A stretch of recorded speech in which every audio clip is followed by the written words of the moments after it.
WWE has big plans for Jade Cargill because they are about to push one of their biggest stars to the moon, and her first stop is a blockbuster match at a historic event. In today's video, we're going to be talking about what WWE has plans, who she is slated to work with, and where this is going to happen, because for 2025 has truly been a remarkable year for Jade Cargill. She officially started the transition from being a tag team player to a main event player. And she's done so because of the work that Naomi has been able to put together with her storyline with Jade Cargill. Because Jade Cargill and Naomi, they have been paired at the hip literally since Jade's arrival in WWE. And it was Naomi who took out Jade Cargill, something in which we revealed or was revealed to be at the Elimination Chamber.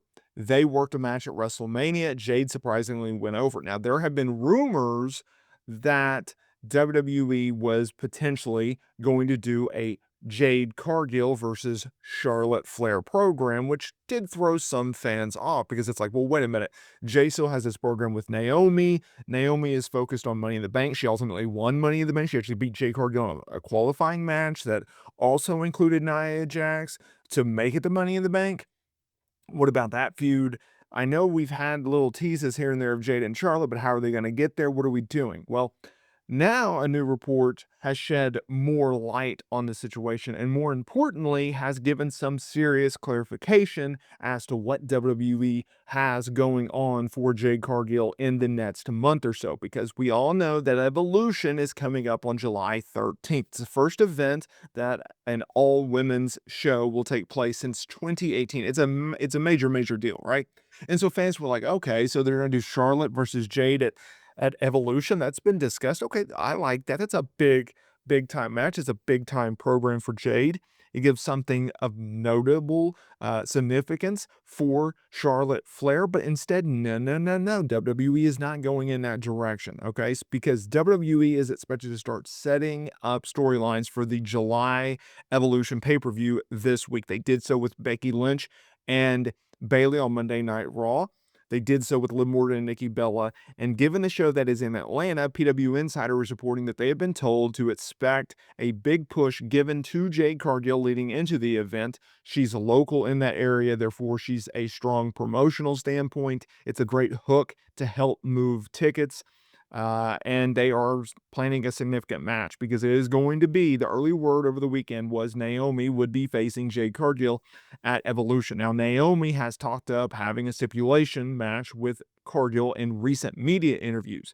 After the Money in the Bank show, Naomi said that she wanted Jade and then to challenge Tiffany Stratton for the WWE Women's Championship. Now, given how much of a tear that Naomi has been on with her current heel run and Money in the Bank victory, if they do go with Naomi versus Cargill, it'll be interesting to see who WWE books to go over, considering that there's arguments for both people to go over.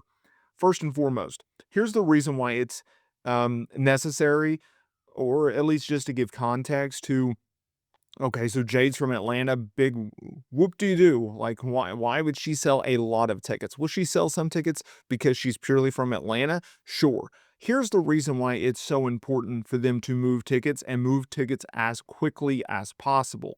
So WWE is holding Great American Bash, which is an NXT show on Saturday afternoon that will go head-to-head with All In. They're also going to be holding a Saturday night's main event that takes place that night, which is reportedly expected to be Goldberg's retirement match. And then they're going to follow up the next day with Evolution 2. Okay. Now, the first one, it sold out great. I think it was in like Connecticut or something. Why anyone would want to run a show in Connecticut, I don't understand, but whatever. That show did pretty well. But they're expecting to pack this place in. And so they need all the big matches, all the big names as possible.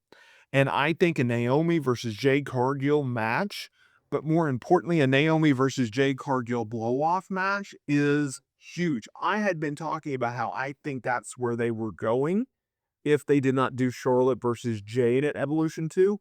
I actually like the fact that Naomi versus Jade is happening at Evolution 2 more than I like Jade versus Charlotte, and I'll tell you why. And it comes down to two reasons. Number one, I think WWE, as much as they protected Jade, I think they would have had Charlotte go over Jade, and I think there's more legs to the other option because as much as a rub from a star power standpoint that Jade would get from working with Charlotte Flair, I also don't think that it would necessarily do as much good as her going over Charlotte Flair, right? Because no one likes Charlotte Flair. The other reason that I like that they're doing Jade versus Naomi is because this is the program that has been established for literally since November, right? I understand Naomi was on TV while Jade was off TV for a few months there. Your Novembers, your Decembers, your Januaries, early into February. But at the same time, Naomi needs to win this feud, right? Jade has gotten the most of the comeuppance. She's gotten most of the attacks. She's mostly gone over and booked very, very strong in this feud.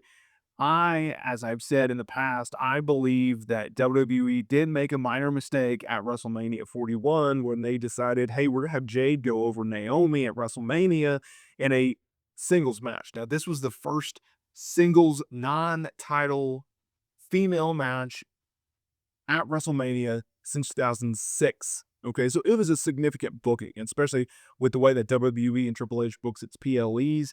There are not a lot of matches on the card, okay, for these PLEs. And so them getting that spot, that was a significant moment. I felt like Naomi should have went over because I thought Jade was going to win the feud. And I thought, okay, well, if you're having a regular match, you might as well have the heel go over because the baby is still it is chasing something, right? They're still trying to get this revenge win, this blow off win, and you can always have Naomi just get more heat, right? You need to build her up, build her up, build her up, right? But they didn't do that. So my initial vision was, okay, you Naomi go over Jade in the first encounter, then you have Jade go over Naomi in some type of gimmick stipulation type match, and that be the blow off. Well, now in retrospect, and I don't know how long WWE has necessarily had Naomi plan to win Money in the Bank, but let's just say they've had her pegged to win Money in the Bank for 6 months, right? So it predates WrestleMania or 3 months or whatever. Let's have Jade win the first match. But since Naomi's going to win Money in the Bank, since we have to keep her strong, I guess, then you have Naomi win the blow off. The only problem with that is, like, we've seen whether it's baby faces or whether it's heels, it doesn't really matter. WWE doesn't necessarily feel inclined to keep Money in the Bank holders strong. If you look at Tiffany Stratton, she was losing a lot of matches last year before she cashed in Money in the Bank. She was Nia Jax's lackey, right? She was her bump card essentially. She was her punching bag for a lot of different people when Nia Jax was the women's champion. So I don't necessarily buy in like you got to keep Money in the Bank holders strong, but regardless, WWE they went with Naomi.